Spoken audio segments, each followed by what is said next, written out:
ያሁኑ ያብይ ከነዚህ ሁላ ተዳምሮ የወዲት ጉዲት ግራኝ መሐመድ የነዚህ የኦሮሞቹ ወረራ የዘመነ መሳፍንት የጣሊያን የ5 ዓመት የተገደለው ሰው ባልባልየ 7 ዓመት ላይ ከተገደለው ጋር አይገናኝ የዘመን ካለፉት ሁሉ የከፋ የከረፋ አጣየን ካስተ ጊዜው ላይ የወደመችበት ወለጋው ሲኖሩ የነበሩ አማሮች ታድለው እንደ ክፉ አውሬ በገፍ የታረዱበት ያለ ዛሬ አማራውንም ያለች 6 ዓመት ህፃንሽ የተገደለችበት ሰዎችን ገለው አርደው አጥንታቸውን በሳት ያቃጠሉ ስጋቸውን እየበሉ ደማቸውን እየጠጡ የሰው ልጅ ደም የአማራ ደም እንደ ጎርፍ የፈሰሰበት በሻንጉል ጉሙዝ ይኖሩ የነበሩ አማሮች በገፍ ተገለው በገፍ የተቀበሩበት ከአማራ ክልል ብቻ አይደለም በኢትዮጵያ ውስጥ የሚኖሩ አማሮችና ኦርቶዶክስ እምነት ተከታዮች አገራቸው አይደለም ተብለው በገፍ ሀብት ንብረታቸው ተዘርፎ ተቀምጦ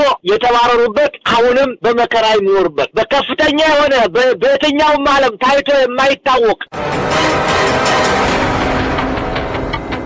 የምክክር ኮሚሽን ይህን ሐሳብ የሚገዛ አማራው ያለፉት 50 እና 60 ዓመታት የተደረገበትን ግፍና በደል በአግባቡ የተረዳ አማራ ነኝ ያለ በውስጣቸው የለም ያሉት ጸረ አማራ የሆኑ እንደዚህ እንደዮዳስ ያሉ ጸረ አማራ የሆኑ እንደነዘገያሳው ያሉ ሰራም እንደ 11 ኮሚሽን የምትላቸው አማራ ጠልነት ተቆጥቁተው ያደጉ ዋሊ መኮንን በ1967 ዓመተ ምህረት ጽፎ የሰጣቸውን ያንን እንደ ሀቅ ተቀብለው በመሰረቱ እሱ እንዳሻፈው የተለያዩ መረጃዎች እየመጡ ናቸው አማራ ጠል የሆኑ ሰዎች የጻፉት ነው ያንን ተቀብለው የመጡና አማራ መጥፋት አለበት ነው ያመኑ ያንን ሲያስፈጽሙ የነበሩ ሰዎች ዛሬ አማራንና ኢትዮጵያን ሊጠቅም የሚችል የምክክር ኮሚሽን ሐሳብ ይዘው ይወጣሉ ብሎ አማራው ያምጥ በአሁኑ ደረጃ ከ90% በላይ ያለው የአማራ ክልል የምንለው ክልል ህዝቡ አይደለም የተባለውን ክልል የሚያስተዳድረው ፋኖ ነው አንድ ሰው አማራው ደረሰበት የተባለውን ግፍ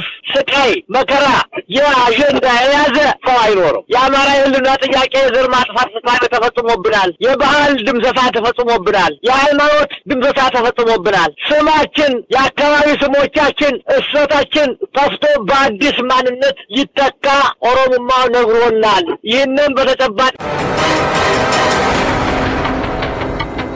ያብይ አገዛዝ አማራ እንደ ሰው አማራና ኦርቶዶክስ ተከታዩ ሰው እንደ ሰው ያልታየበት እንደ ቆሻሻ እንደ ጥራጊ የታየበት ሰው ያለቀ ለሞቱ ሰዎች ዛፍን ተካለን የተባለበት ከሰዎቹ ልቅ ዛፉ ያሳዘነባቸው ሰዎችን ታስታውሳለህ ዝዋይ ሻሸመኔ አዳሚቱሉ አቦሳ አርሸነገሌ አዳርፋ ባሌ ሐረር ሐጫሉ ተገደለ በሚል ሰበብ ያለቀው አማራ እናስታውሰዋል ጀዋር ተከበኩ ባለ ጊዜው አዲስ አበባና ዙሪያዋ ያለቀው አማራና ኦርቶዶክስ እናስታውሳለን በመንግስታችን ደረጃ ተብሎ የጋሞችን አዲስ አበባ ዙሪያ በ2010 11 12 አዲስ አበባ ዙሪያ ላይ ቡራዮ ላይ ያለቀውን ህብረተሰብ ስናይ ጉጂ ላይ ያለቀውን ሰው ስናይ በአጠቃላይ ኢትዮጵያ የደም ጎርፍ በደም የታጠበችበት አሁን ኢትዮጵያ ውስጥ የሚበቅል እጽዋት ሳር ካለ በአማራና በኦርቶዶክስ ሃይማኖት ተከታዮች ደም የበቀለ ደም ነው እና ይህ ዘመን ካለፉት በኢትዮጵያ ውስጥ ከተከሰቱት ፈታኝ ከምላቸው ዘመኖች የባሰ የከፋ በሰው ግድል በረሃብ በመፈናቀል በመሰደድ በመታረድ በመሰቀል ሰው እኮ ዘቅዝቆ የሰቀለ ነው ጤና ይስጥልኝ የተከበራችሁ የሬዲዮ ቤተሰቦችና አድማጮች በወቅታዊ ሀገራችን ጉዳይ እንድንወያይ እንደወትሮው ሁሉ አቶ ተክሌሻውን ጋብዘናል አቶ ተክሌሻው ለሬዲዮ ቤተሰቦችም አድማጮችም አዲስ አይደሉም የሞረሽ ወገኔን ቀደም ሲል ከማቋቋም ጀምሮ በአማራ ህዝብ ላይ እየደረሱ ያሉ ጥቃቶችን ደረጃ በደረጃ በመከታተል በሰነድ በማዘጋጀትና አማራ እንደ አማራ ቆሞ እንዲታገልና ለራሱ ለመብቱ እየመጣበት ያለውን አደጋ እንዲገነዘብ በተደጋጋሚ ጥረት ሲያደርጉ ነበር ለውጥ የተባለው ነውጥም ከመምጣቱ በፊት ቀድሞ ጋሽ ተክሌ እንግዲህ አማራ ህዝብን ለማንቃት ከፍተኛ ስራ ሲሰሩ ቆይተዋል ወደ ሀገር ቤት የሚገባ ሬዲዮ ከማቋቋም ጀምሮ ምጽአተ አማራ የተሰኘውን በአማራ ህዝብ ላይ የደረሱ ማንነት ተኮር ጥቃቶች የዘር ጭፍጨፋዎችን የሚያጋልጡ በሰነድ የተዘጋጀና በማስረጃ የተደገፈ መጽሐፍት እንዲታተም በማድረግ እንዲሁም በተለያዩ ዓለማት ለተለያዩ ተቋማት ለአሜሪካ መንግስት ጨምሮ በየደረጃው በአማራ ህዝብ ላይ የተፈጸሙ ድርጊቶችን በሰነድ አስደግፈው በማጋለጥ ይታወቃሉ አቶ ተክሌ እንግዲህ በራሳቸው የታሪክ ንባብና ጥናት ጭምር የተለያዩ መጽሐፍትን አዘጋጅተዋል። ዛሬም ባለው ወቅታዊ ጉዳይ በተለይም ባለፉት 7 ዓመታት ለአማራ ህዝብ የአብይ አገዛዝ ስልጣን ምን አምጥቶለታል ከሚለው ጀምሮ ዛሬም ድረስ እየተካሄደ ያለውን ሀገራዊ ምክክር ድራማ በአሁኑ ወቅት በቅርቡ ብርጋዴር ጀነራል ተፈራ ማሞ ሰጡት የተባለውን አስተያየት ተከትሎ ራሳቸውን እንደየዘመኑና ጊዜው የሚለዋውጡ የስርዓቱ አፈቀላጤዎች የከፈቱትን ዘመቻና እነዚህን ጉዳዮች አንስተን እየተወያየን እንቆያለን። የፕሮግራሙ አዘጋጅ ሀብታሙ አሰፋ ነኝ። እስከ ውይይታችን ፍጻሜ አብራችሁ እንድትቆዩ በአክብሮት ጋብዛለሁ። ጤና ይስጥልኝ ጋሽ ተክሌ፣ እንደወትሮ ሁሉ እንኳን ደህና መጡ። ተገናኘን።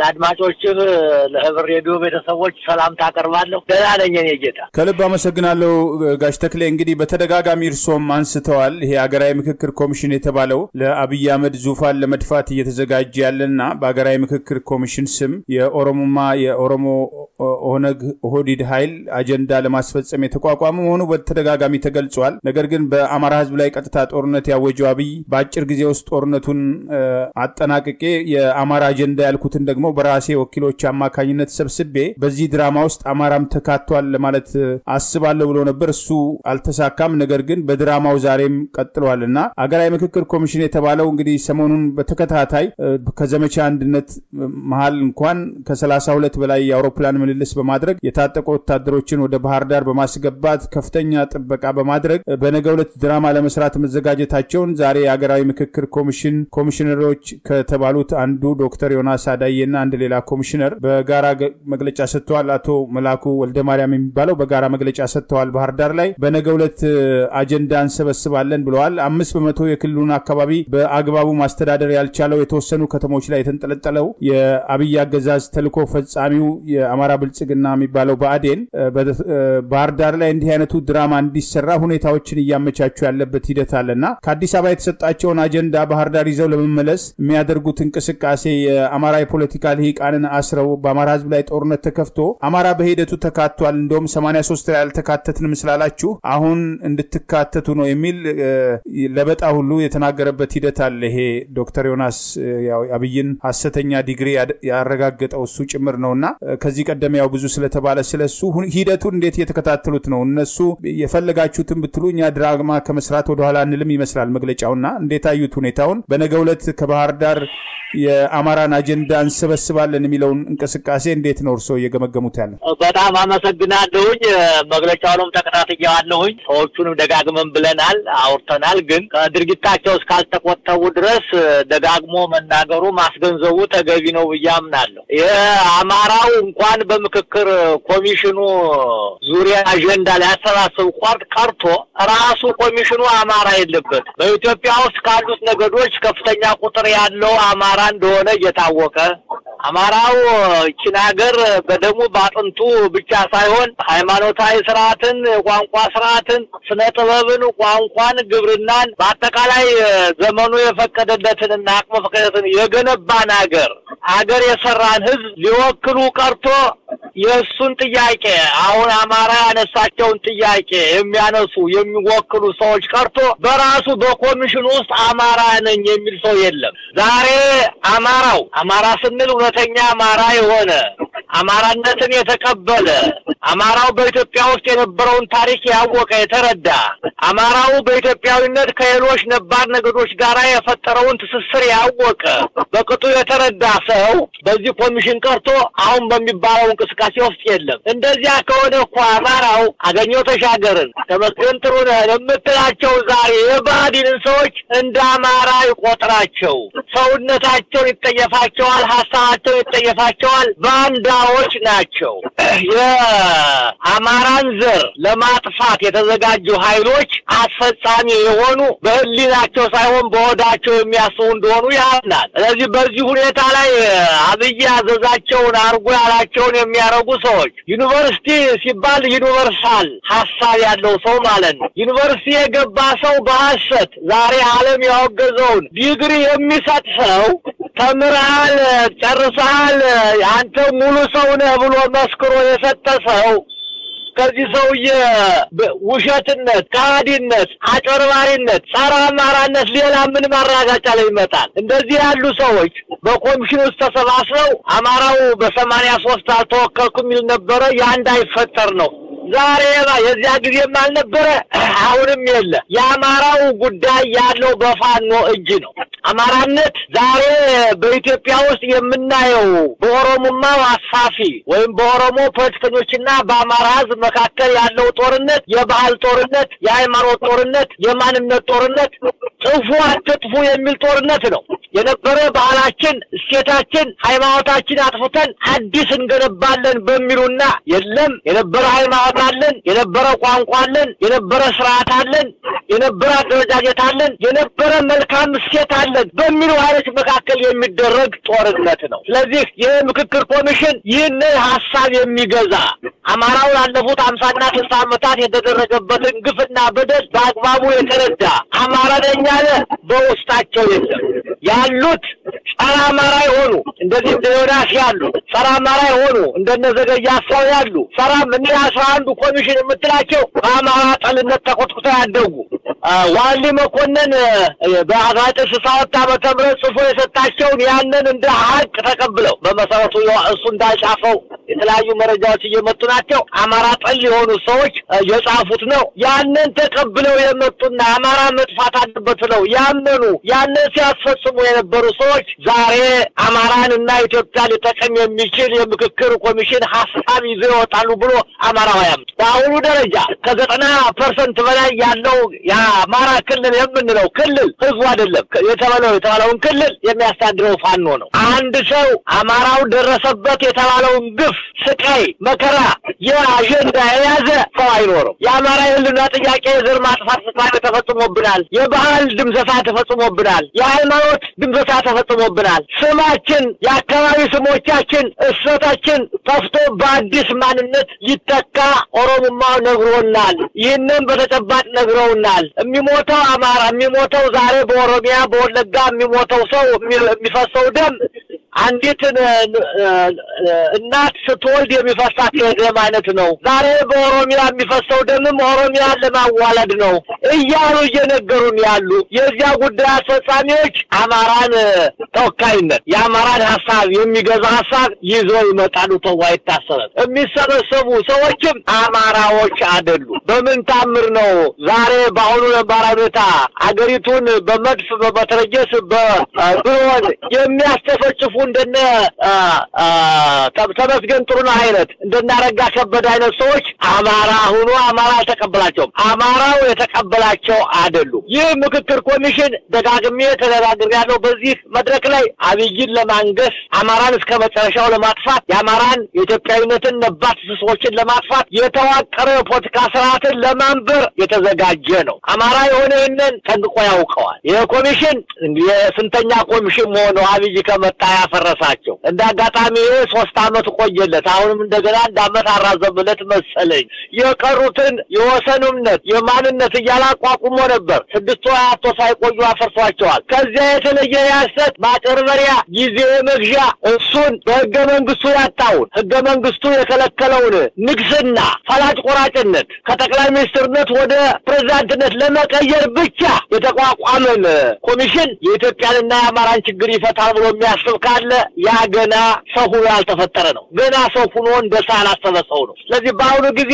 ኮሚሽኑ ሊሰበሰብ ይችላል ከፍተኛ የሆነ ባንዳ የተዘጋ ከፍተኛ ብር የተከፈላቸው ባንዳዎች ሆዳሞች አማራንን የሆኑ ሌላም አሁን እንትን ታደሰው ሁሉ ነው ማን ይባላል ዛሬ ወስዶ ያደረጋቸው አማራ የሆኑ ሰዎች ኦሮሞልን ያወራቸው ሰዎች እነ ዛዲግ አብራሂምን አማራ ናቸው ያላምጧቸዋል እንደነዚህ ያሉ ባንዳዎች እንደነ ተፈራው አልዋ እንደነ ታምራት ላይኔ እንደነ አዲሱ ለገሰ እንደነ ታደሰ ጥቅሹ እንደ ዮሴፍ ላው የመሳሰሉ አማራ ያልሆኑ ግን አማርኛ ቋንቋ የሚያውቁ በአማራ ትውልድ ያደጉ ሰዎች ሰብስቦ አማራው ተወክሏል ሊል ይችላል የግን ዛሬ አምና ቀረ 83 ቀረ ያ የሚታሰብ አይደለም የኮሚሽን ስራ አንደኛ ሳይፈጽም የኮሚሽኑ ኃላፊነቱን ሳይወጣ የአብይ መንግስት እርግጠኛ ነኝ ተባሮ እውነተኛዎቹ ኢትዮጵያኖች እውነተኛ አብዛኛዎቹ የአማራ ልጆች ስልጣኑ ይረከቡታል ብዬ አምናለሁ። እና ይህንን የተጨረበረ ለራሳቸው ማንነት፣ ለራሳቸው ህሊና፣ ለራሳቸው ክብር ያልቆሙ ወራዳ ሰዎች የተሰበሰቡበት ጸረ አማራ የኢትዮጵያን ችግር ይፈታሉ ብዬ አላምንም። ከተፈታ ከሰራ እየሰሩ ያሉት ልክ ኦሮሚያ እንዳደረጉት አዲስ አበባ መጠቅለል፣ ጋምቤላ መጠቅለል፣ ጉራጌ መጠቅለል፣ ሲዳማን መጠቅለል፣ ሐረሪን መጠቅለል እምትላቸው ለነሱ ባለፈው በመለስ ጊዜ የከለከላቸውን ክልሎች ዛሬ የኛ ናት ብሎ ለግንጠላ ማዘጋጀት እንጂ ኢትዮጵያና ኢትዮጵያዊነትን አንድ አድርጎ በነበረ ባህላችንና ቋንቋችን ላይ የተመሰረተ አንድነት ይመሰርታል ተብሎ አይታሰብም። ይህንን የሚያምን በተለይ አማራው ነው ይህንን የሚያስብ ሰው ካለ እሱ እንዳልኩ ገና ከሰውነት ደረጃ አልደረሰም። እና እኔ ይሳካል ብዬ አላምንም። ኮሚሽኑ ስብሰባ የተባለው የሚያህል መጣ ውሸት ነው።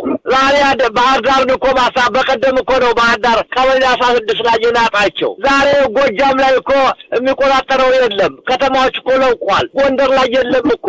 እና በሌለበት ምክክር የሐሳብ ምክክር አጀንዳ ሰበስባለን። ይሄ ውሸት ነው፣ ማስመሰል ነው፣ ማጨረር ነው። በትንሹ ያልታመነ በትልቁ አይታመንም። እንደ ዮናስ ያለ ቀጣፊ ትውልድን፣ ዕውቀትን፣ ዩኒቨርሳል አመለካከትን ሰው እንዲሆን የሚያሰኝ ምስክር ወረቀት በሐሰት የሚሰጥ ያልተጻፈን ተጻፈው የሚሰጥ ሰው ዛሬ ኢትዮጵያና የቀረውን ነገዶች ነባር ነገዶች የሚጠቅም ስራ ይሰራል ተብሎ አይታሰብም። ይህንን ነገጧት ለፍርድ የሚቀርብ በዚህ በራሱ ለአብይ በሰጠው የሐሰት ወረቀት ተወንጅሎ የእሱ መቀመጫ መሆን ያለበት ወህኒ ቤት ነው። ለኢትዮጵያ ምክር ሊሰጥ አይችልም። ለራሱ ሳይመከር ኢትዮጵያኖች ሊመክር አይችልም። እና እኔ የማየው ይሄ የተለመደ ማጠርመር ነው፣ ውሸት ነው። በ83ም አልተወከለ።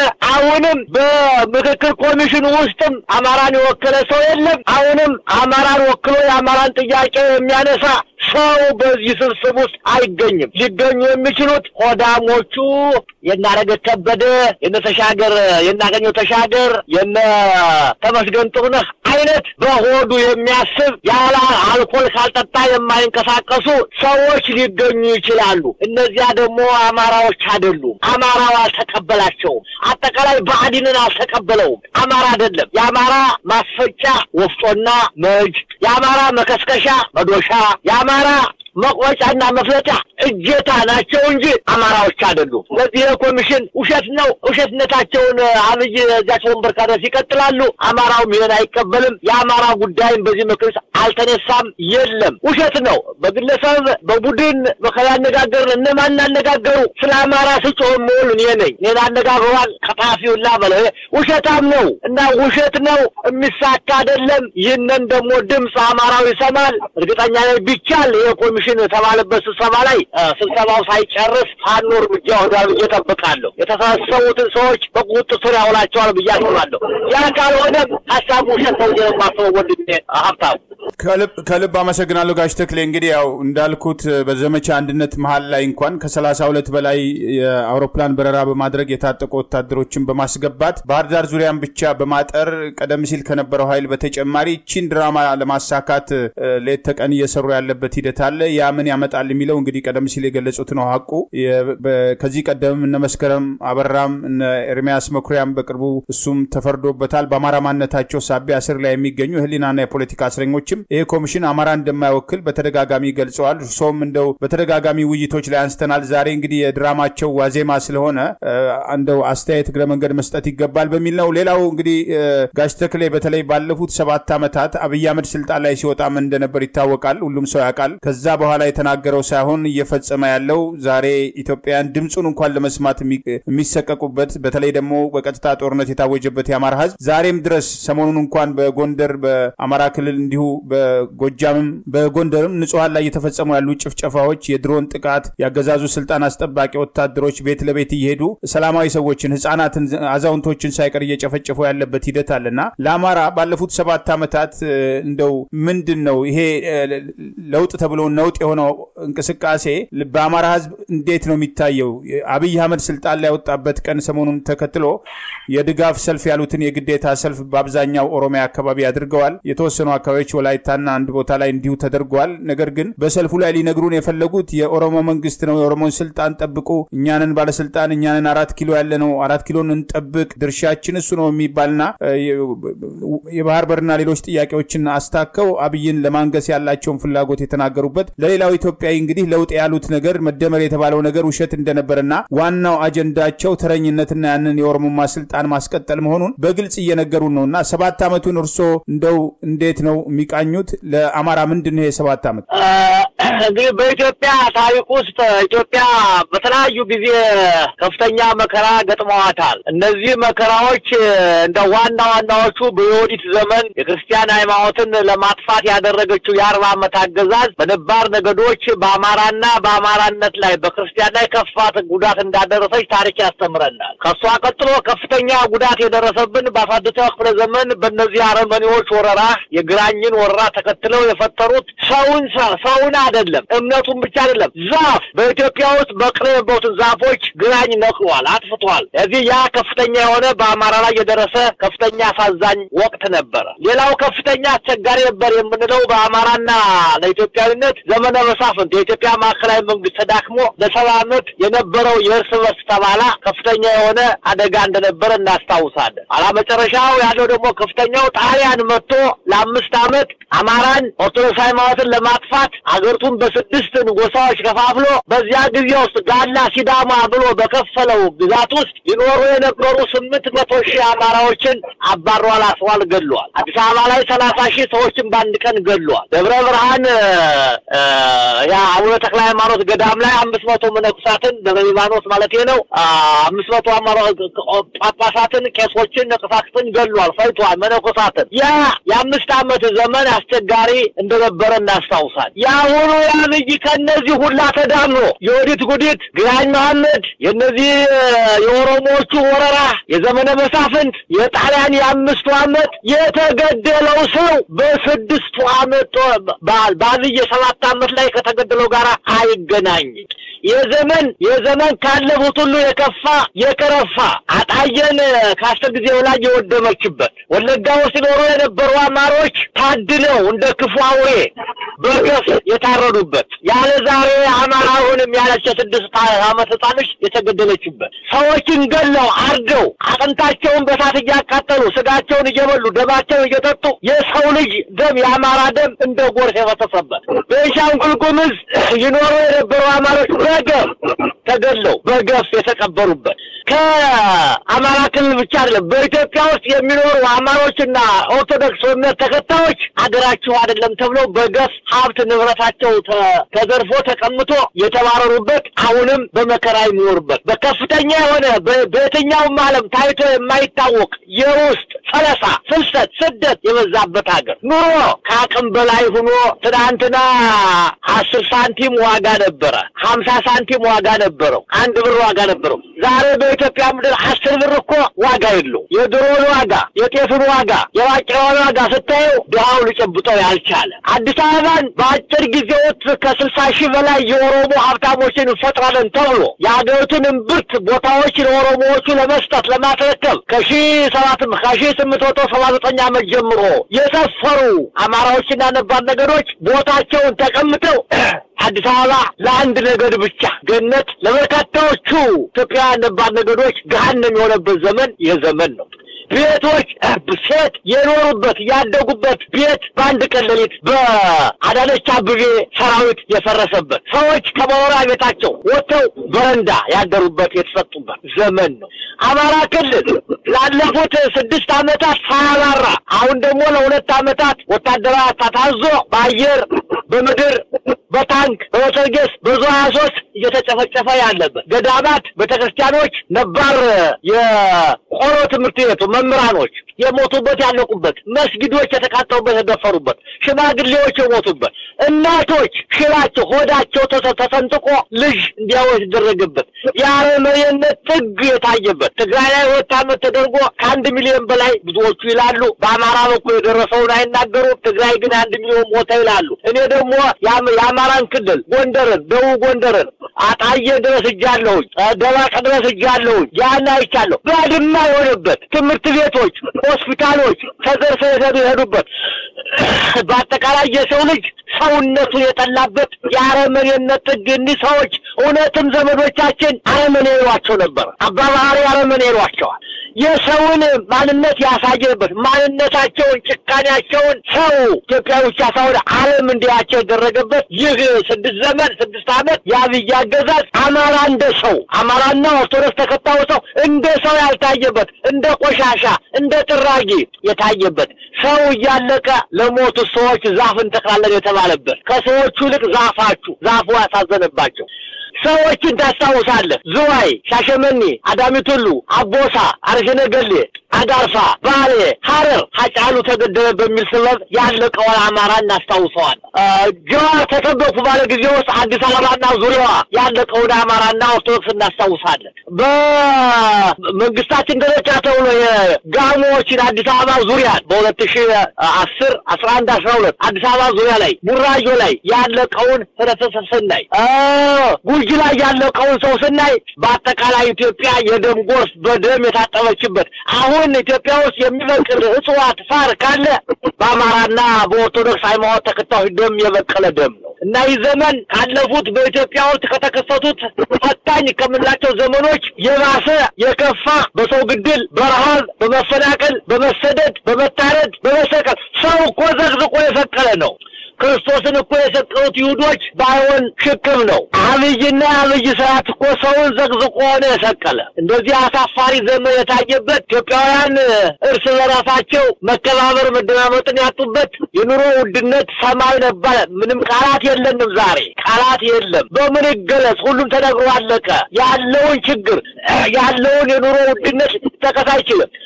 ኢትዮጵያውያኖች ከአንድ ቦታ ወደ አንድ ቦታ መታወቂያ ሳይኖራቸው ይሄዱ ነበር። ዛሬ ከአዲስ አበባ ወጥቶ ናዝሬት መሄድ ብርቅ የሆነበት፣ ከአዲስ አበባ ወጥቶ ጉዋጽዮን መድረስ ብርቅ የሆነበት፣ ከአዲስ አበባ ተነስቶ ደብረ ብርሃን ለመሄድ ብርቅ የሆነበት፣ ከደብረ ብርሃን ወደ አዲስ አበባ ለመግባት ብርቅ የሆነበት ዘመን ላይ ነው ያለ ነው። ይህ ዘመን እየጸናን ነው የሚሉ ሰዎች ከሞኝ ላጨፍራቸው ተጨፈኑ ላቆኛቸው የሚሉት ጸረ አማራዎች የጣላት ተገዥ የነበሩ ሰዎች ኢትዮጵያ እንድትጠፋ እንድትቆሰምን እንድናፍር ከ1800 ወር ጀምሮ የተሰራው ስራ የዚያ ውጤቶች ሆኖ አጥፊዎች ናቸው እና በአጠቃላይ የአብይ አገዛዝ የ7 ዓመት ቅድም ካልኩ በኢትዮጵያ ከገጠሟት ዘመኖችና ጦርነቶች የከፋ ሰው ያለቀበት፣ የከፋ ረሃብ የታየበት፣ የከፋ መበታተን የታየበት፣ የከፋ ደም የፈሰሰበት የጨለማ የጥልመት ዘመን ነው። ይህ ዘመን የምናስታውሰው ጀርመኖች የሂትለርን ዘመን ጨፍገው እንደሚያስታውሱት፣ ጣሊያኖች የሞሶሊኒን ዘመን ጨፍገው እንደሚያስታውሱት ካንጀታቸው ጥላቻ ኖሯቸው በየቀኑ ፊልም የሚያዩበት ዘመን እንደዚያ ነው የምናየው። የኢትዮጵያ ትውልድ ይህን ዘመን ክፋቱን፣ ግፉን፣ መከራውን፣ የሰውን መታረድ፣ የሰውን መቸገር፣ የሰውን መናቅ፣ የሰውን መረገጥ በጥበበኛ ሰዎች በሐሰት ድርሰት ሳይሆን እንደ ተስፋዬ ገብረአብ የቡርቃ ዝምታ ሐሰት ሳይሆን እውነተኛ ሐውልቶች ጡት የሚቆርጥ አማራ የለም፣ የቆረጠ የለም፣ የወንድ ብልት የቆረጠ የለም ስለማግባት ከዚያ በከፋ ያንን ታሪካቸውን ከአሁኑ ጋር በማያያዝ በፊልም፣ በመጽሐፍ፣ በቲያትር ለልጆች የምናስተምርበት ክፉ ዘመን ክፉ የጨለማ ዘመን መሆኑን ነው የማስታውሰው። ይህ ዘመን የሚዘከር አንድ ነገር የለው። አብይ ከተናገራቸው አንድ እውነት የለም። እውነቱ የሚናገርበት ቀን ብቻ ነው። አንድም ሐሳብ አብይ አህመድ፣ ዳንኤል ክብረት፣ ተመስገን ጥሩነህ ካፋቸው እውነት ይወጣል ብሎ የሚያስብ ሰው ፀሐይ በስተምዕራብ ትወጣለች በስተምስራቅ ትገባለች ብሎ እንደሚያስብ ያህል ነው የምቆጥረው እና ዘመኑ የጥልመት፣ የመከራ፣ የስደት፣ የመለያየት የመከፋፈል የነባር ማንነትን የማጣት ዘመን ነው። የብስቁልና ዘመን ነው። የውርደት ዘመን ነው። የረሃብ ዘመን ነው። የቸነፈር ዘመን ነው። አሳፋሪ ዘመን። ኢትዮጵያና ኢትዮጵያዊነት በእንደዚህ ዘመን አፍረው አያውቁም። እንደዚህ ምገሰኝ ዘመን ወንድም ያፍታው ከልብ አመሰግናለሁ ጋሽ ተክሌ። እንግዲህ ሌላው ሰሞኑን በተለይ ብርጋዴር ጀነራል ተፈራ ማሞ የሰጡትን አስተያየት ተከትሎ አማራን ሁሉ ጊዜ ያው በየምዕራፉ አጀንዳ ለመስጠት የሚፈልጉ ወገኖች አሉ። ግማሹ ትላንት ኢህአዴግ ቤት ሲርመጠመጥ የነበረ በኋላም በተቃዋሚነት ስምን ሲያደርግ እንደነበረና የግንቦት ሰባት ከግንቦት ሰባት ደግሞ ወደ ብልጽግና ሲተጣጣፉ የነበሩ ሰዎች ትልቅ አጀንዳ በማድረግ አማራው እንዲህ አይነት በስሙ ጦርነት ተከፍቶበት አገራዊ ምክክር በሚል ድራማ እየተሰራ ባለበት ዘመቻ አንድነት በሚል ፋኖ ያደረገ ያለው ጉዳይ ጎልቶ ባለም አቀፍ መድረክ እየተሰማ ባለበት አዲስ አጀንዳ ለመስጠትና ፋኖ ከህወሓት ጋር እየተባበረ ነው በሚል ፋኖን እርስ በርስ ለመከፋፈል አብሮ እንዳይቆም ለማድረግ ፋኖዎች እንግዲህ ከዚህ ቀደም የወልቃይት ጉዳይ ቀይ መስመራችን ነው ብለዋል። የራያ የወልቃይት የጠለምት ጉዳይ ቀይ መስመር ነው። የትግራይ ህዝብ ለህልውናው የሚያስብ ከሆነ ወራሪነትና ተስፋፊነትን ወደ ጎን በማድረግ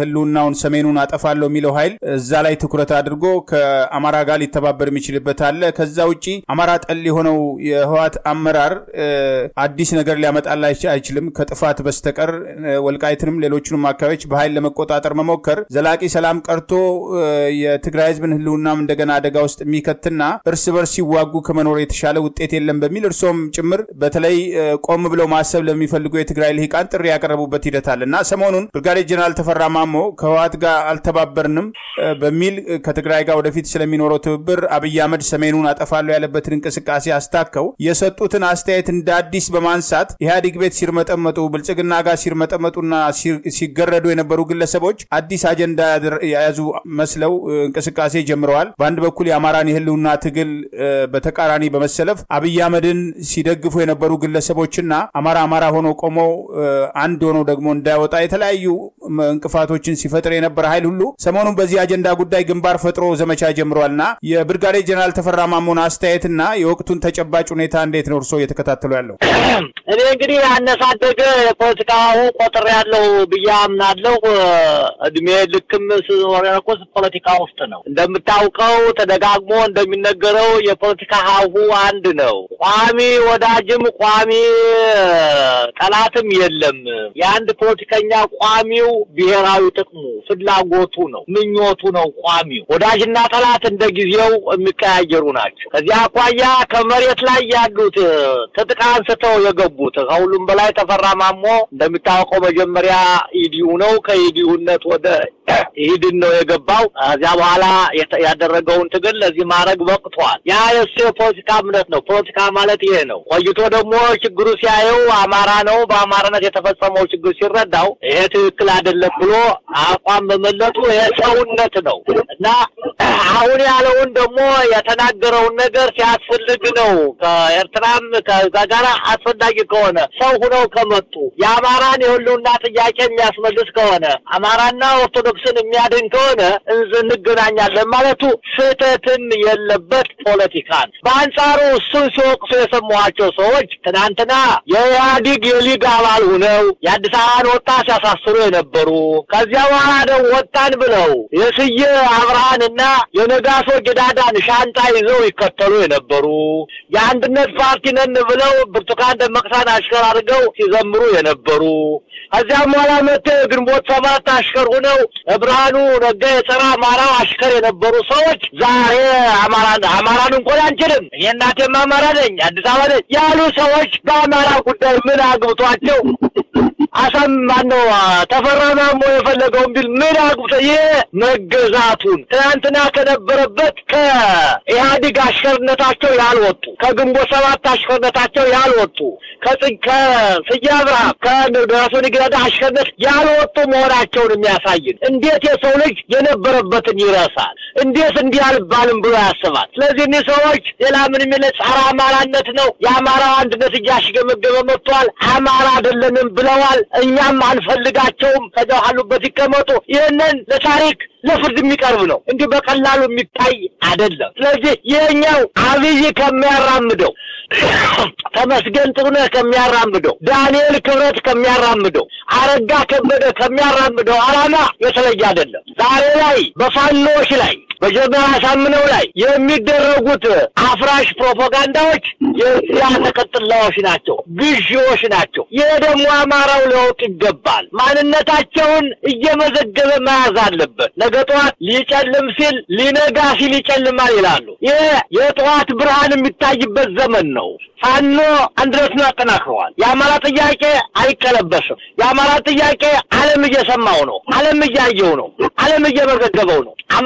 አማራ ሆኖ እየወጣ ነው። በዚህ ሂደት ውስጥ ላይ ከአንድ በርሚል ንፍሮ ውስጥ ደረቅ አይጠፋም። እነዚህ በአማራ ውስጥ ገብተው ትናንትና አማራ አልነበርንም ያሉ ሰዎችና ቡድኖችና ግለሰቦች ትናንትና የዲን የነበሩ ትናንትና የጸረ አማራው ስብስብ የግንቦት ሰባት አሽከር የነበሩ ሰዎች ዛሬ ለአማራው ሊያስተምሩት ሊነግሩት አይችልም። ይህንን ያውቃቸዋል። የከሸፈ ሐሳብ ነው። ይህን ሐሳብ ገዥ አይኖረው። የበለጠ ግን አማራው ትውልዳቸውን እንዲያውቀው እነማንነታቸውን እንዲያውቀው የሚናገሩትን የሚጽፉትን እንዲሰበስብ ዶክመንት እንዲያደርግ ነገ ጠዋት ለፍርድ የሚቀርቡ ናቸው። ከዚህ አንጻር መጨነቅ የለብንም። ያ ፕሮፓጋንዳ የበለጠ ወንድማችን ጀርናሉን ያሳድገዋል ያጎብዘዋል እንጂ ይህንን ያውቀዋል። የእሱ ማንነት ታንት ባዲ መሆኑን ረስቶት አይደለም። ከህወሓት ጋር መኖሩን ረስቶት አይደለም፣ ያውቀዋል። የሚያውቀው ይነገረው አይገባም። እና የኛ ግን እንድናውቃቸው አማራው ጠላቱና ወዳጁን ለይቶ እንዲያውቅ የግድ ያስፈልጋል። ያለው ከዚያ የተለየ አይደለም። እንደ ፕሮፓጋንዳ ላይውም ተራነት ነው፣ ገለባነት ነው። ሐሳብ አለቀና ምን ይባል ምን ተዋሽቶ ይበላ እና የዩቲዩብ ቀለብ ሰፈራ ነው። ለዚያ ለማድረግ ደግሞ ይህን ማለት አለበት። እኔ ከዚያ ላይ ይቻላል ወንድሜ። ከልብ አመሰግናለሁ ጋሽ ተክሌ። እንደው አጠቃላይ እንግዲህ የወልቃይትም የራያም ጉዳይ የጠለምትም ጉዳይ አለ። በሌላ በኩል ደግሞ አብይ አህመድ እንግዲህ በቀጥታ ደብረጽዮንን ከጠራ በኋላ ከፋኖም ሆነ ከኤርትራ ጋር የምትተባበሩ ከሆነ የትግራይ ኃይል የሚባለው ኃይል ሰሜኑን ጋዛ አድርገዋለሁ ብሎ የፎከረበት ሂደት አለ። ጦርነቱን እንግዲህ ከትግራይ ተጎትቶ ወደ አማራ ክልል ሲገባም አንድ መንገድ በድሮን ከፈለጉ መቁረጥ አቅቷቸው ሳይሆን አማራን በጦርነቱ ስም ለማውደም ይደረግ የነበረውን ጥረት ራሳቸው ብርጋዴር ጀነራል ተፈራ ማሞ ያገዛዙ ስልጣን አስጠባቂ ወታደራዊ አዛዦች የከባድ መሳሪያ ድጋፍ አልሰጥም በማለት በጊዜው እንግዲህ ለፋኖ ጥይትም ጠመንጃም አንሰጥም ሲሉ ምን ሲያደርጉ እንደነበር ይታወቃል። በመጨረሻ እዚህ ደብረ ሲና ሲደርስና አብይ አህመድ ስልጣኑ አጣብቂኝ ውስጥ ሲገባ ነው እንግዲህ አንዳንድ ነገሮች ለቀቅ ተደርገው ፋኖ ህዝቡን እንዲከላከል እድልና በር የከፈቱለትም ብርጋዴር ጀነራል ተፈራ ማሞ ናቸውና እንደው አጠቃላይ የወልቃይትን ጉዳይ እንደ ዋና አጀንዳ በማድረግ ለወልቃይት ተቆርቋሪ በመምሰል እንግዲህ ከዚህ አገዛዝ ጋር ተገርደው ብልጽግናንን ብለው የወልቃይትን ጉዳይ ብልጽግና እንደማይመልስ እየታወቀ በአማራ ህዝብ ላይ የተከፈተውን ጦርነት የሉና አደጋ ወደ ጎን በማድረግ የወልቃይትን አጀንዳ ብቻ ተቆርቋሪ ነን የሚሉ ግለሰቦችና አጠቃላይ የወልቃይት ጉዳይ ከአማራ የተለየ አይደለም፣ የአማራ ዋና አጀንዳ ነው፣ ስለዚህ ከሚሞተው አማራ ወገን መሆን አለብን በሚል በውጭ ያሉ በወልቃይት ጉዳይ የሚሰሩ ወገኖች ድምጻቸውን ያሰሙበት እንቅስቃሴ ሁሉ ግልጽ ነውና ይሄ ባለበት ሂደት ውስጥ በተለይ እነዚህን አጀንዳዎች አንስቶ አብይ አህመድ ፋታ እንዲያገኝ ህዝቡ እርስ በርስ ዛሬም እንዲጠራጠር እንዲጠባበቅና ምናልባት ህወሓት ውስጥ ዛሬም እብዶች የሉም ብሎ ማሰብ አይቻልም። ጦርነት የሚፈልጉ አጀንዳቸውን በጉልበት ማስፈጸም የሚፈልጉ ግለሰቦች አሉ። ነገር ግን የትግራይ ህዝብ ካለፈው ሂደት ተምሮ አሁን ከመጣበት የጋራ የህልውና አደጋ ወጥቶ ዘላቂውን ጥቅም ማሰብ የለበትም ወይ? እንደው እግረ መንገድ ከአነሳ ነው አይቀር እዚህ ላይ የእርስዎን አስተያየት ብሰማ። አመሰግናለሁ። እኔ ደጋግመን የምናነሳው ነው የጦርነት ካለቀ ድረስ የአጀንዳ ቋሚ አጀንዳ ሆኖ የሚቀጥል ነው እና ብዙ ውይይት ይፈልጋል። ባለፈው ጊዜ ተናግሬያለሁኝ። እኔ አሁንም በዚያ የተለየ የለኝም። የትግራይ ህዝብ ወደ ራሱ መመለስ አለበት። ወልቃይት ጠገዴ የአማራ ሆኖ የትግራይ ሆኖ አያውቅም። ትግራይ ከተከዜ መልስ የላትም። ይህንን ደጋግሞ የራሳቸው የመጀመሪያው ወታደራዊ መሪያቸው አረጋዊ በሬ ደጋግሞ ተናግሮታል። የኢትዮጵያ ታሪክም ይህን ተናግሯል። ትግራይ ለረጅም ጊዜ ያስተዳደሩት የአጼ ዮሐንስ የልጅ ልጅ የወንድም የልጅ ልጅ የሆኑት ራስ መንገሻ ስዩም ደጋግሞ ተናግረዋል። በምንም ታምር የትግራይ ክልል ተከዜን ተሻግሮ አያውቅም። የቋንቋ ትስስር አለን በቋንቋ ካሉ ከወልቃይት ጠገዴ ትልቅ ወንዝ ካለበት ይልቅ ሰራይና ከለጉዛ ይቀርባቸዋል። ያንን ይጠይቁ። ስለዚህ እምነውኔ እውነተኛ ወደፊት የትግራይ ህዝብ ተከብሮ ይኖር ከፈለጉ ከዚህ ጥያቄ ራሳቸው ማግለል መቻል አለባቸው። አለፈው 27 ዓመት አይተውታል። 17 ዓመት ራሳቸው ማከል ነው ትግሉ የተካሄደው። ነባር ትግሎች እንዳለቁ ያውቃሉ። እና አሁንም እውነተኛ ትግል የሚል የወልቃይት ጠገዴ ጉዳይ የሞተ ያለቀ የራያ ጉዳይ እንዳለቀ ይውሰድ። የተወሰደው በጉልበት ነው፣ በጉልበት ተመልሷል፣ ወደፊት አይመለስም። የወልቃይት ጠገዴ ጉዳይ የአማራ ጥያቄ አንገብጋቢ ጥያቄ ሆኖ እንደነበረ ይታወሳል። ስለዚህ እኛ ይህንን ጥያቄ እንደገና የትግራይና የአማራ ህዝብ ወደ ጦርነት እንዲገባ ምክንያት መሆን የለባቸውምና በእኔ በኩል ያ ጥያቄ ሞቷል፣ አልቋል፣ ወደ በኃይል ተወስዷል፣ ተመልሷል በእንትን። ስለዚህ በዚህ አንጻር ነው የማየው እኔ ይህንን አንስተው ለመከፋፈል ይጠቀሙበታል። አዎ ይጠቀሙበታል። እኛ አማራው መንቃት ነው ያለብን፣ በራሳችን መቆም ነው ያለብን። እንዲህ ነው የማየው ወንድም አለው። ከልብ አመሰግናለሁ ጋሽ ተክሌ እንደወትሮ ሁሉ ለሰጡኝ ማብራሪያ እግዚአብሔር ይስጥልኝ። መልካም ቀሪ ጊዜ ሁሉ። አሜን አሜን። እኔ ጌታ አሜን። እግዚአብሔር ይስጥልኝ። ክቡራን የህብር ሬዲዮ ቤተሰቦችና አድማጮች ስታደምጡ ለቆያችሁ ምስጋናችን ድረሳችሁ። የህብር ሬዲዮ ኦፊሻል ዩቲዩብ ቻናላችንን ሰብስክራይብ ያላደረጋችሁ ሰብስክራይብ በማድረግ በተጨማሪም የደውል ምልክቱን በመጫን የህብር ሬዲዮ ቤተሰብ እንድትቀላቀሉ በአክብሮት እንጋብዛለን። እንደወትሮ ሁሉ የህብር ሬዲዮ ቤተሰቦች ፕሮግራሞቻችንን ላይክ በማድረግ ሼር በማድረግ አስተያየቶቻችሁን በመስጠት አብሮነታችሁን እንድትገልጹ በአክብሮት እንጠይቃለን። በድጋሚ እናመሰግናለን። ጤና ይስጥልን። ቸር እንቆይ።